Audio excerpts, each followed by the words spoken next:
Hey guys, welcome back to the another episode of our tutorial video. This is me Kate here, and on today's video I will be guiding you how to get better quality on YouTube videos. So without any further ado, let's get started with this video. All this process should be fairly similar if you go through your mobile phone as well. So with that on your mind, here I'm on my desktop. So first of all, open up the YouTube.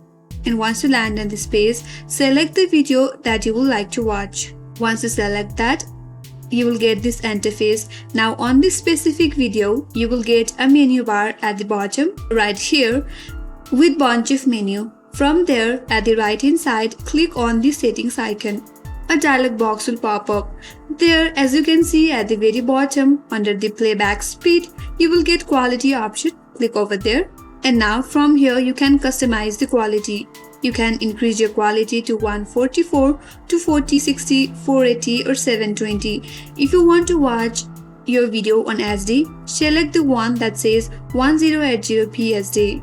And that will change your video to SD and you will get the results. Now, if you have a premium subscription, then you can also select the one that says 1080p premium SD. So that's how you can simply increase the video quality on YouTube. I hope this video helped you, and if you are new to our channel, make sure to subscribe, like and hit the notification bell icon so that you will get update for the next time we upload more tutorials. Thank you for watching till the end. I will see you on next video.